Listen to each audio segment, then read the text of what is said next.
warm welcome. You watching this special broadcast. I'm Smita Sharma, and we are going to focus on the big news that has come in from the neighboring country of Bangladesh.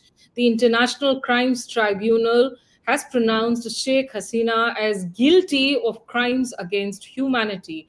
Now, there was an ongoing trial these past few months against Sheikh Hasina and two of her former aides, including the former Home Minister Assadudzaman Khan Kamal, and the court has held that these leaders were guilty of genocide, of murder, of actually targeting young protesters. Remember those protests in July of 2024, following which we saw the ouster of the former Prime Minister. And on 5th of August 2024 is when she finally fled Dhaka with her aircraft finally landing in Ghaziabad. And since then, she has remained in Delhi here itself. And that has become a huge thorn of flesh between India and Bangladesh over the past few months with the new interim, in fact, Muhammad Yunus caretaker government in Dhaka.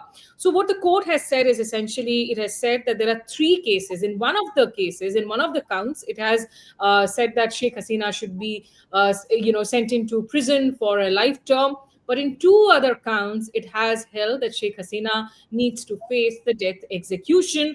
And some of the cases that were against her that involved the killing, the murder of Abu Said, a political activist. This was near Begum Rokia University in Rangpur.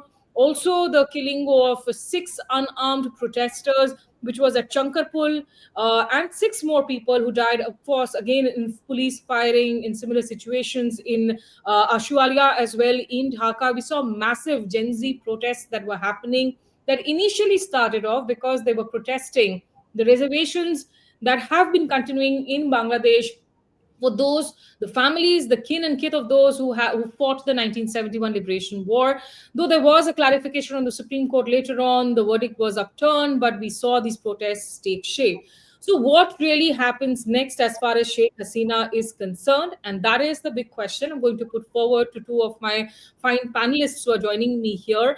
I have Kalol Bhattacharjee. He is a senior journalist with The Hindu and somebody who recently interviewed Sheikh Hasina. You can read that interview, of course, on The Hindu's platform. I also have Syed Munir Khasru, who is with a leading think tank, IPAG, in Dhaka, and a prolific writer, wrote a very interesting column recently in the Indian Express, comparing Sheikh Hasina, Indira Gandhi in ways, also saying that Sheikh Hasina should apologize. But let me begin with you, Munirda, by asking, what is the mood in Dhaka as this, when this verdict came in, and I will play out that ruling after your first response, where we saw cheers and applause in the courtroom. We had sensed that massive anger on the ground against Sheikh Hasina when I was reporting from there last year. And I understand that there was a live streaming of the court ruling today happening in Dhaka University, which had become the center of these protests. What is the security situation like in the wake of this verdict in Dhaka at the moment, if you could start with that? Thank you, Smita, for having me. I think I was just speaking to you. I just came from home to office. There's an uneasy calm, as it typically happens, because security forces were on high alert. So from the last 2 3 days, security has been beefed up. Government probably was not taking any chance. So to my knowledge, nothing untoward has happened so far. Having said that, um, I'm not in a position to make a qualified statement on the modus operandi of this trial, whether it's being done with all due diligence. But I guess what you very correctly may have alluded to in your initial remarks, her departure last year was a boiling up of sentiment, spilling over more than 1.5 decades. Everybody knows, even our Indian friends, we haven't had participative election for a long, long time. And the generation which have not voted for 15, 16 years, although they started with quota system, ultimately it boiled down to one point movement, her ouster.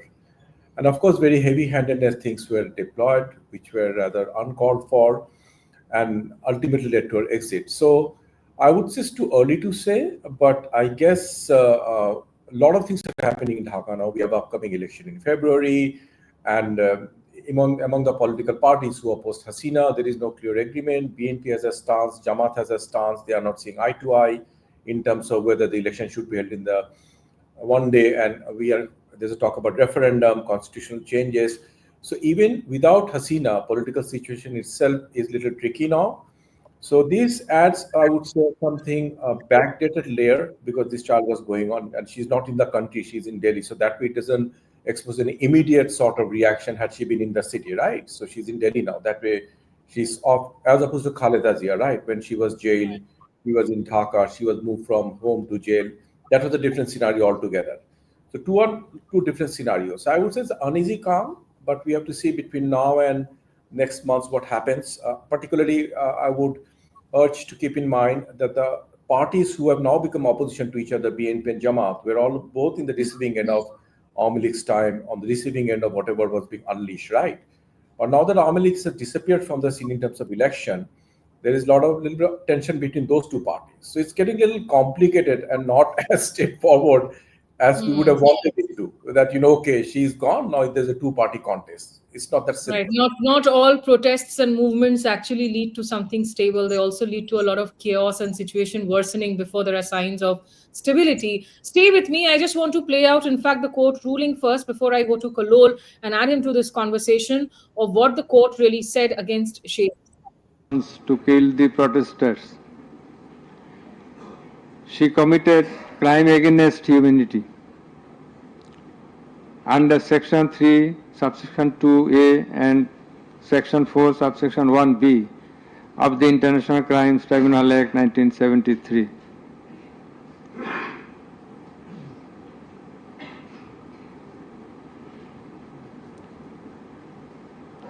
She also committed the same crime again, the same crime of crime against humanity on the second count, killing 6 persons at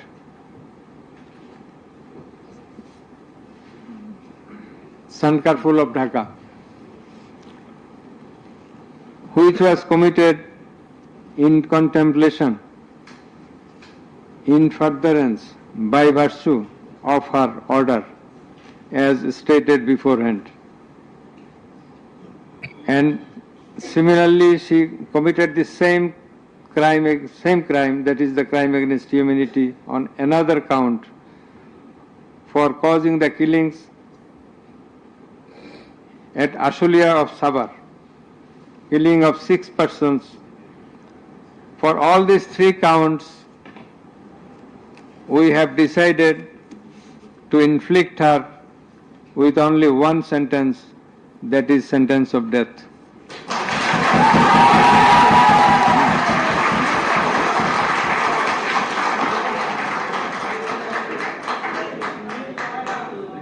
So that was the moment when you saw the cheering and applause in the courtroom in that International Crimes Tribunal when Sheikh Hasina was pronounced guilty in the cases of crimes against humanity that have been brought against her. Over the past few months, the trial have been ongoing, but these trials have happened in absentia. She was not in court. She has maintained that these are politically motivated cases against her. We've also seen her statement come in today. And in absentia, both she, as well as, in fact, the former Home Minister Assadudzaman Kamal, they have been sentenced to death. There was a third person, former Inspector General of Police, Chowdhury Abdullah Al-Mamun, who has been found guilty of committing these crimes, but because he has turned an approver with the state, so he was shown leniency and he has been imprisoned for 5 years as far as his sentence is concerned. Uh, Kalol, we've seen the reaction coming from Sheikh Hasina. Again, I think along expected lines. She maintains that these cases could have happened in the International Criminal Court, or that she I think Bangladesh said that we will give you a lawyer, a state-based lawyer, which she had refused to. How do you read into her reaction really? Is it one of defiance? Is it one that indicates that she still maintains that she continues to be somebody who can perhaps return to Bangladesh, play a bigger role in the upcoming elections or in the politics there? Well, thank you so much, Smita, for this conversation today, because we are really witnessing a historic moment in the history of Bangladesh. What Bangladesh requires, and I look at the verdict as part of the whole process of healing that's necessary in the country, because the uprising and the brutal way that the uprising was dealt with by Sheikh Hasina government in July, August 2024 was in front of all of us. And obviously a protest, especially by young people who are unarmed mostly, though later on some of the protesters were seen to be carrying weapons also, but that's a different story. But to begin with, it was an unarmed protest by students and even housewives and many others who joined.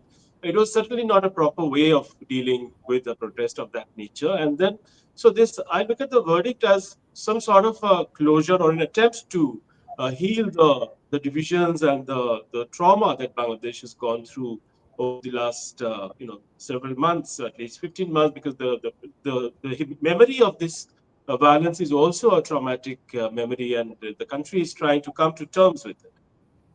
Having said that, I feel that this particular moment in the history of the country, uh, is essentially domestic. It's a domestic scenario for Bangladesh, and it is Bangladesh is alone who can deal with this traumatic moment. But unfortunately, India is also part of this particular moment, because we have Sheikh Hasina in Indian territory, and therefore we also have to look at it from our point of view. To me, what appears is that right now what Bangladesh requires is reconciliation. But as far as Sheikh Hasina's own political career is concerned, this moment of justice had to come at some point. I mean, there had to be some sort of accountability for Sheikh Hasina at any point in future. It's good that it has come now, though the court, as we all can see, is not really a perfect setup. It has its own shortcomings. It hasn't given, there is an element of, if I can say, that cheering that you just showed also displayed that element of bloodlust. It is not a reconciliatory court. There is an element of revenge also involved here. And let us not forget the whole irony of this particular tribunal. This tribunal was actually set up, rather revived, by Sheikh Hasina in her second term in the government as the Prime Minister in 2009 and 10, when she then used this particular tribunal to bring several people from Jamaat-e-Islami, including Motiur Rahman Nizami, to justice, and then gave them the death penalty. And several of these Jamaat leaders were killed in the process. I mean, rather, they were executed in that process of justice in 2013 to 2016. But today, the wheel of history has turned around. And it is the same tribunal, obviously with certain modifications and changes in the composition of the tribunal, that is being used against Sheikh Hasina. So I think Sheikh Hasina's political career obviously will, and if we can really see it today from today's point of view, I would say that it really doesn't have much energy left in it. Whether she can return to Bangladesh politics, that's for the future developments in that country to shape. But I would Right. say that there is a political life of Awami League in some Hmm. way that will continue in Bangladesh, because obviously Army League as a political institution, not just as a political party, will find resonance in Bangladesh because it represents some sort of a political tradition in that country, some sort of a political heritage in that country. And it is one of Hmm. the, I think it is the oldest political party of Bangladesh since it goes back to 1948-49. So I would say that Sheikh Hasina's return to Bangladesh as a political figure right now is very dim. Though I Right. would say that in some point she may go back when things really calm down, or if there is a reconciliation.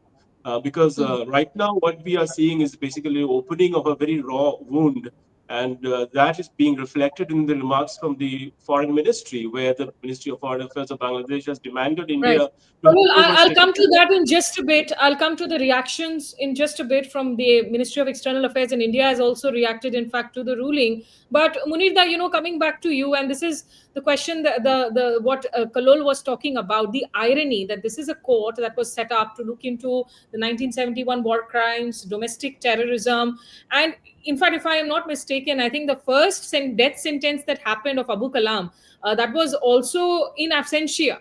He had already left the country. So today, Sheikh Hasina is also pronounced to a death sentence in absentia, and she's asking questions of the process. But in terms of the legality of how binding is the mandate of this court, India is not a signatory to this court. So, what really is the implication when it comes to the legal binding of what this court has pronounced today, Munirda? If you could shed some light. Legal binding, to be honest, I'll be a little careful because I'm not a lawyer and I'm not a constitutional expert. But I think the point I would like to refer to, which Kallal mentioned, I'll push it a little further. You see, we were students. If you remember General Ershad, the unpopular military dictator who ruled almost for a decade, right? So we were students at that time. So when he was thrown off, none of us even thought this guy can someday come back and become leader of the opposition. It was unthinkable. I mean, so that happened. I mean, no one could, when we were, final year students dancing in the street, he has been deposed, right? So this is a country, anything is possible, if you ask me in that way. Only thing that may work in Hasina is her age. She's 78, 79. And given the sort of, which Kallal has mentioned very correctly, the sort of, it's very raw now. People's, and one of the thing that happened, because, in whichever way look at, the thing which she's saying now, irony is when she presided over non-participative elections for a span of 15, 16 years, everybody knows about it. And during this entire 15, 16 years, the Gen Z who are credited for overthrowing her were the generation, they were brainwashed with everything about Sheikh Mujib and everything. It's such an irony that these people completely overturned the table. We started with the quota movement and ultimately led to our ouster, right? So, so legality of the, to be honest with you, I'll be very blunt about it. I mean, everybody knows it's an open secret whether people like to speak about it or write about it or not. Court, largely, if Awami League has started this tradition of controlling court, then if something is happening now, it's a continuation of that. Because everybody knew during that time, literally, all the branches were under the tight control. And she openly interviewed and said she wants absolute power. There's video about it. She openly displayed that aura that, I want absolute power, because without absolute power, I cannot do development of the country. That was her logic. You can always debate about how much it's fair or not. So even if something is happening now, for the sake of argument that the court is not fully fair, there are bias element, and you refer to the chairing of crowd, then the legacy also goes to their time. I mean, they also set up courts which did not have that kind of credibility. So it's this side, that side. So that way, I'm not going to put too much leeway that this is affair. But I would say when the UN appointed mission came, and the caretaker government initially, in my opinion, showed some sagacity by giving it to UN, I think it would have been good if anybody in the Awami League side felt they were really not part of this thing. They could have easily said, we want to meet the UN team. We want to, whether Delhi or whatever. That didn't come. So when the UN team came to Dhaka, were collecting evidence, I think that was a good opportunity if they were that much clean to sort of come out open and say, oh, we want to be interviewed as well. So now Awami League is approaching UN. What I saw that, they're saying that, we want to go to UN, this, that. So that nothing is black and white here. Everything is a little tricky. And your questions are very poignant, but unfortunately the answers are not that poignant. It's fuzzy. That's the reality. But I need to ask you, and coming back to what again Kolol had started to talk about, and I'll go back to him also for a reaction. Now, looking at the reactions that have come in, not along unexpected lines. First of all, let me play out what Sheikh Hasina, of course, has reacted. She has said that this is a kangaroo court, politically motivated, that it was held in absentia, and she knew from the beginning that what was the verdict that was going to be pronounced against her. So it's a 5-page document statement that has been put out by the Awami League. Here at one point she mentions that I do mourn the lives lost. And in your article, you argued that Sheikh Hasina needs to apologize. If Sheikh Hasina were to apologize for these killings, and if she were not giving statements from Delhi or giving interviews, Kalol also got one of those exclusive scoops recently. Do you think the Yunus government would be under less pressure as far as the optics for the domestic constituency is concerned to seek her extradition? Let's put the Yunus side and let's just focus on her.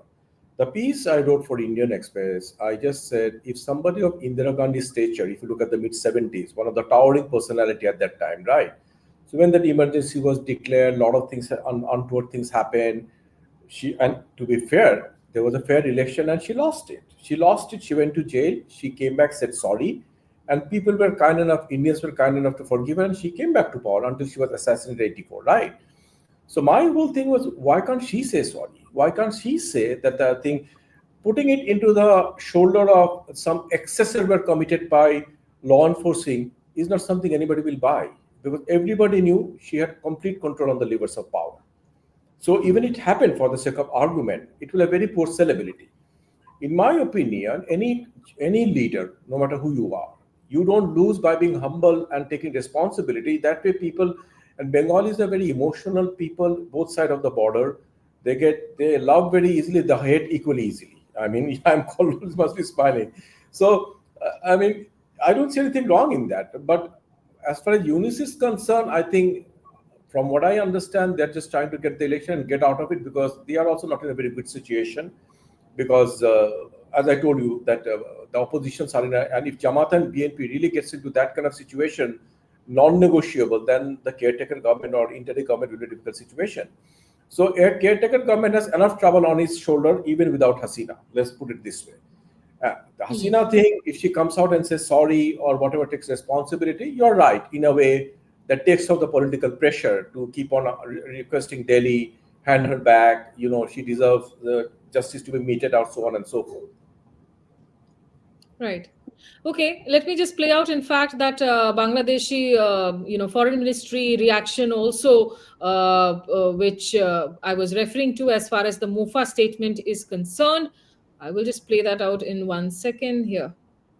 And interestingly, it's written in Bengali, which does sound very terse when it says that it will be considered a very unfriendly gesture if India were to not extradite both Hasina and the former Home Minister as well. And we've seen a reaction from Ministry of External Affairs come in, which says we have taken note of the verdict and India will continue to engage with all stakeholders. So it's a very cautious, but in a way, a non-reaction reaction, Kalol. What do you make of the Bangladeshi MOFA statement to begin with? Do you think it's more terse compared to the other statements which seeks extradition of Sheikh Hasina? And how do you look at the Indian government's reaction to it? Well, this is on expected lines because emotions are obviously running very high in Dhaka right now, and the Ministry of Foreign Affairs of Bangladesh is reflecting that emotion. And I think the Indian statement or the Indian response to the trial and the verdict in Bangladesh is also equally cautious and measured because the Indian position is actually not to fan any more animosity than what already exists on the ground because Hasina continues to be sheltered in India. So I think I'm not surprised by either of the statements that have come both from Bangladesh and the Ministry of External Affairs here.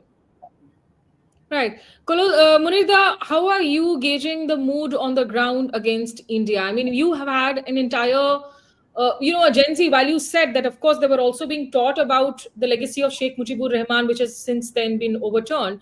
But it's a generation which did not see the freedom movement. It's a generation that was born way, way after the 1971 movement. And it's also a generation which is also finding new equations with Pakistan. It's a generation that is picking up on the fact that Sheikh Hasina continues to live in Delhi. Do you find a lot of hostility on the ground and anti-India sentiment growing as far as the young people or the larger citizens are concerned?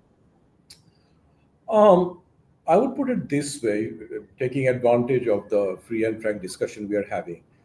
You see, when Hasina was reigning supreme, say 2015, 16, 17, right? Many of the Indian foreign ministers, foreign secretaries who came to Dhaka quite often, right? We were very close relation during that 15 years. I think I was one of the very few, if not the only one, who all those discussions, breakfast, lunch, dinner, was telling the Indian dignitaries, please do not put all eggs in one basket. Please do not let Bangladeshis have this perception that your relationship is based with one person, one party. It might not serve you well. And there were many, many occasions when there was a dinner in the High Commission residence or lunch, and I was the only one neutral, non-army leader sitting in that table. So when my turn came, I was the lonely voice which kept on saying this. And it's so sad. Ultimately, what I predicted happened. Because when people saw for 15, 16 years, there were non participative elections, and it was brushed aside by India as it's an internal matter of Bangladesh. And now India talks about inclusive elections. It doesn't go very well. I'll be very frank. I'm a friend of India. I'm saying it as your friend because, whenever you call, anybody calls, I speak, I write for Hindu, I write for Indian Express. I have a lot of respect for the Indian media and people like you and Kallol. But the fact is, on the leadership level, if you ask me my personal opinion, it was very myopic to think someone, rather, India was in a very good position to influence her. I'm sure if India had told her that, you don't need to be so much despotic because she did some good work. I'm not somebody who will not recognize the good work she did. They were economic. We did some well. Our per capita income overtook India's. So we did some good work. It would be unfair to say nothing good happened during her time. I'm not in that extreme camp. Let's not mix up her performance with her another side. And in my opinion, India was one of those countries who had a lot of leverage over her. And I'm pretty sure if some people in Delhi would have told her that, you don't need to go to such extremes, muzzling the press, and all the things that have come out now, the sort of brutality that went on, which we are not aware of, I'm sure she would not have been in the position which she is today. So if you ask me as a friend of India, I think there are lessons for India as well. I'll be very frank about it. That don't, that is, when you asked about anti-India sentiment, I don't have any anti-India sentiment, but trust me, when I went to India after last year's change, I was tired of explaining to people that we are not necessarily anti-Indian. And the media thing, all Hindus are killed right and left, the sort of untrue information that went on with BBC shot down 90% are fake, that did not go well here. Because you see, our caretaker head Yunus, to army chief, 2-3 times went to the temple during Durga Puja last year and said, please do everything, we'll protect you. Several times they went. And in a country of 180 million, there can be some isolated incident. I'm not saying nothing happened. But to even my friends in India, whenever I ask them to come and visit us, they say, no, how can we go as if India Hindus are slaughtered right and left on the street? Such kind of media thing is also not helpful. So as much as we both have to be a little responsible, we need more journalists like you and Kollol who understand both sides, who have a neutral perspective. But I'm sorry to say, a big chunk of media did play a very, very unfortunate role to make it deteriorate further. I'm not going to talk in the line of foreign ministry. I'm going to talk in the line of an ordinary Bangladeshi citizen who has a lot of respect for India. But many of the Indians did not behave responsibly. I'll be very honest at that time. So No, we will I take hear you, and I have in fact been vocal about the role that the Indian media has also played, and drawn flack for speaking so. But I know you have urgent travel coming up. I'm going to ask you a last question before I let you go, and then return to Kalol for some more answers. So Kalol, stay with me. Munida, before I let you go, I need to ask you: does the Awami League still enjoy a significant sort of a presence, not just in Dhaka, beyond Dhaka too, if it is not allowed to fight elections in February? How would it, signify that anything has really changed in Bangladesh? That's a good question. You see, Awami League definitely has a solid following. I don't know what's the number. Some say 30%, some say 40%, but definitely the significant because they led Awami League was the political force which led the War of Liberation. So you cannot take that away. It's a fact, right? So that thing is there. But I guess over last, as you very correctly pointed out, Smita Di, many of this generation are not imbued with that spirit because they didn't see that. They didn't see what had happened, right? You cannot expect them to be in the same level of emotion as their parents have been, right? If someone parents is pro Awami League for legitimate reasons for what they saw in 71, you don't expect their children to be like that who are born in 80s and 90s, right? So there is a Awami League following, but under the current sort of wrath and anger, it will take a while, and it could have been easier, in my opinion, had Awami League come flat and straight. There were mistakes. We take full responsibility. It should not have happened. That would have been much easier rather than trying to say, law enforcers acted too much, these, that. Why beat around the bush? That's the reason why I wrote in Indian Express Indira Gandhi, and you're not comparing, saying a leader, if you remember, Indira Gandhi at that time was a towering figure, one of the few women leaders with such high stature. If she could have come down to earth and said, I apologize, What's the problem? I don't see. So that would have been a healing process. Healing will not start out of nowhere. Healing will start with the aggravator taking responsibility and saying sorry. It's pretty straightforward, at least to me. And you still think elections will be held in February? You don't see enough reasons. I mean, there are enough speculations that they will perhaps not follow the timeline. I would say I'm not in that camp who are very convinced elections will be held. I'll be cautiously optimistic because I alluded to you that Jamaat BNP, I don't know, Jamaat has a meeting tomorrow. They're going to decide on the decision caretaker government has taken to hold the referendum and election the same day. Now, for example, if they say they are not going to accept it, say for the sake of argument, that they don't want it in the same day, then we again fall into a tricky situation. If now there are two parties now, right, minus how many, Jamaat and BNP, who were former allies, but now they are at loggerhead with each other, right? So then we again have another situation. So I'll be cautiously optimistic about the election. Let's see what Jamaat decides tomorrow. I mean, they have Okay. a meeting and they're supposed to come out with a position on the caretaker government. So we'll have to see. Absolutely. Okay, so there's so much to pack in what's happening, the implication of this verdict, both internally and then on the bilateral front. But thank you so much, Syed Munir Khasru of the Institute for Policy Advocacy and Governance, joining me in from Dhaka for this conversation and for finding time for this. Glad to have you here on this conversation. Kalol, coming to Thank you. you. Thank you. Uh, that the pickle position that India now finds itself in terms of the extradition. Again, ironically, like the Crimes Tribunal, this is something which was signed during Sheikh Hasina's term in 2013. And while it says that either country can reject requests saying that these are politically motivated, but the ambit definition also excludes areas of terrorism, murder, genocide. And these are the serious charges that have been slapped against her, and she has been found guilty on these counts. Where does it leave India with in terms of its choices on the extradition request? Well, the extradition treaty was signed by Sheikh Hasina's government because of what she was facing on the home front. Because Bangladesh had sheltered for several decades political radicals and people who are accused of violence and insurgents and others, and therefore she just wanted to make Bangladesh particularly an unwelcome ground for insurgents and radical activists from the South Asia as well as Southeast Asian region. But what she did in the process was that the extradition treaty also mentions that it will exempt certain category of people. And then there are some agreements that not all of which are in public domain.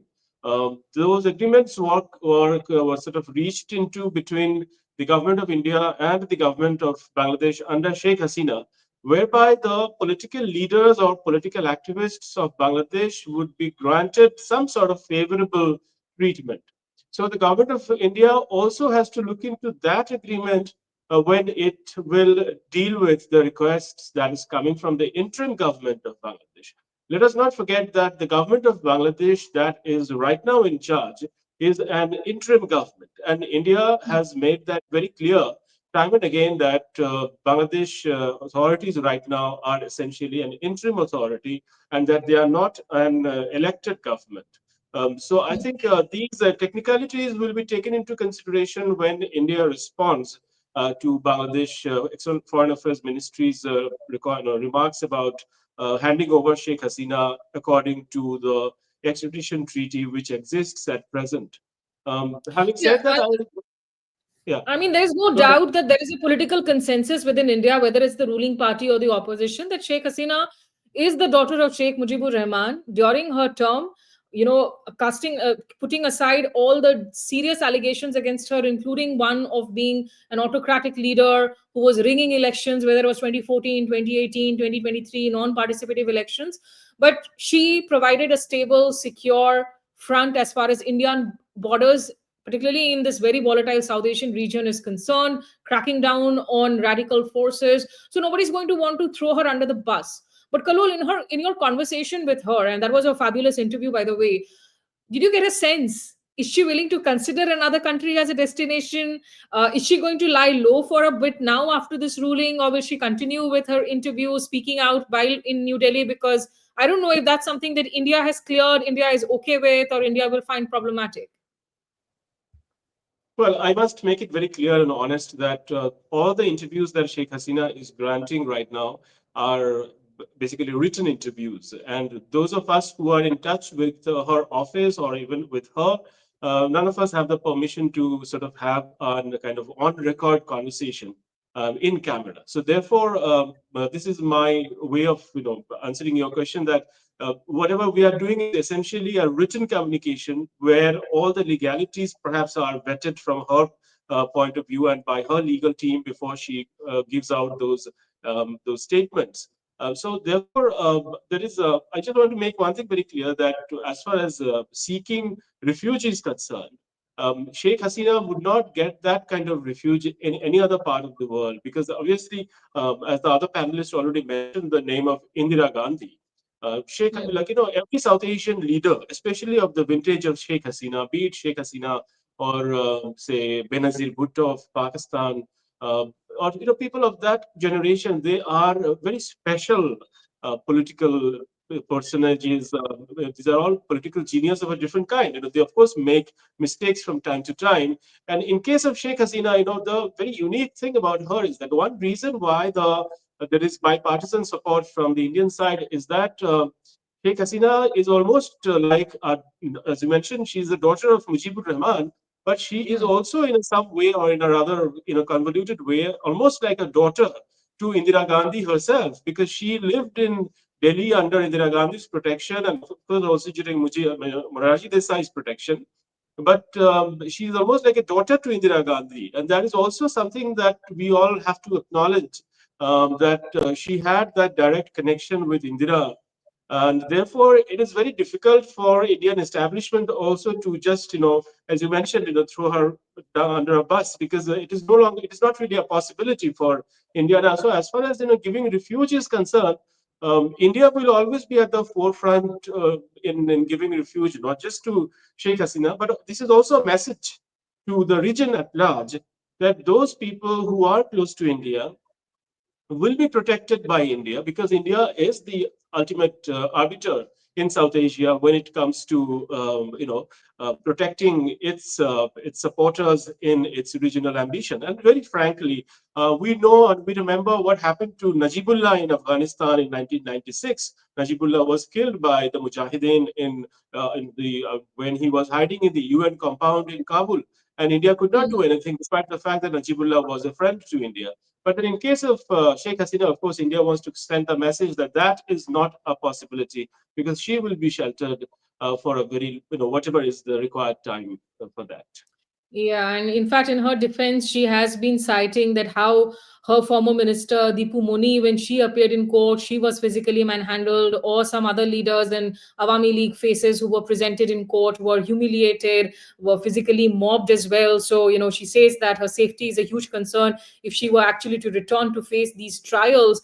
Her son remains in the US, continues to make these statements. We'll have to see whether finally the ban is sort of lifted or not from Awami League when it comes to, and if those elections actually happen in February or not. Said Munir Khasru saying that he was cautiously optimistic about it. And, this is, of course, the MEA statement that you have on your screens right now, which says India has noted the verdict announced by the International Crimes Tribunal of Bangladesh, and also that as a close neighbor, India remains committed to the best interests of the people of Bangladesh, including in peace, democracy, inclusion, and stability in that country. We will always engage constructively with all stakeholders to that end. Final question to you, Kalol. I mean, between now to February, of course, India has put out this very, sort of measured statement. Do you think it can ride through and see a political government come into power before addressing this extradition question, or will you see a rise in hostility perhaps against India? Our diplomat there, Pavan Bare, the Deputy High Commissioner, has already been summoned in the past few days. I think he will be summoned soon again, either tonight or tomorrow morning as well. Do you think Yunus government, will be sort of wanting to up the ante before the elections take place and a political government actually comes into power? You see, the verdict against Sheikh Hasina is reviving the Sheikh Hasina sentiment, the anti-Sheikh Hasina sentiment that existed in July, August 2024, which basically acted as an adhesive among all these political parties and these other anti-Hasina elements, students, and also the Jamaat and other such forces. But frankly speaking, Sheikh Hasina in Bangladesh is already some kind of ancient history because right now what is happening, and the people in the BNP, that is the largest political party on the ground, Bangladesh Nationalist Party, have been saying that there is so much political discord and bickering among the various political parties on the ground that Sheikh Hasina's that particular moment that movement had provided in August 2024 looks like a distant memory, because there is a lot of the political bickering happening between BNP, Jamaat, the students. There is a lot of difference about the election, the way it should be held, whether there should be a referendum about changing of the constitution itself, whether that referendum should be held before election or should the referendum be held on the day of the election. These are all very, very minute but very serious issues that are basically dividing the political class in Dhaka. So therefore, I would say that we really have to see whether after dealing with Sheikh Hasina, as they have done today, they can actually come together and ensure that they can sort of they can go for a friendly match for capturing state power, because now is the time to go for democratic verdict so that they can form not just another interim government, but they can form a legitimate, democratically elected government to govern that country legitimately from February 2026 onwards.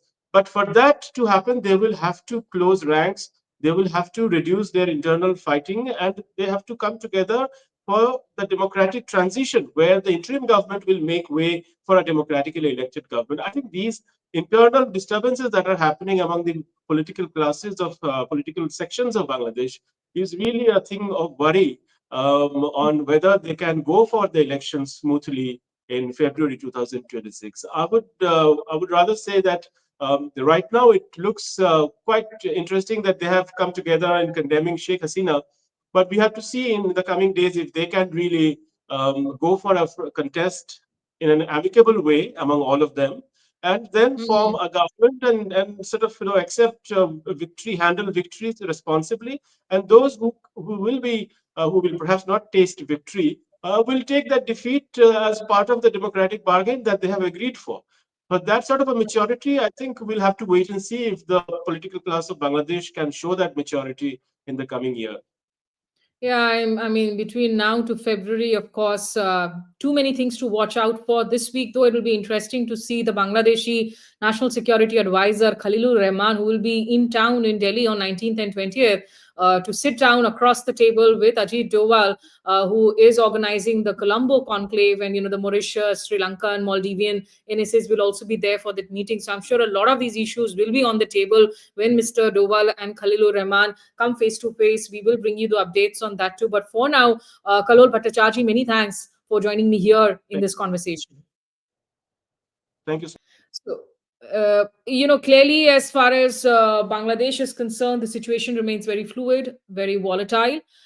We will have to see how things take a turn here following this verdict, and whether the Yunus government really ups the ante on India before the elections as far as Sheikh Hasina's extradition is concerned.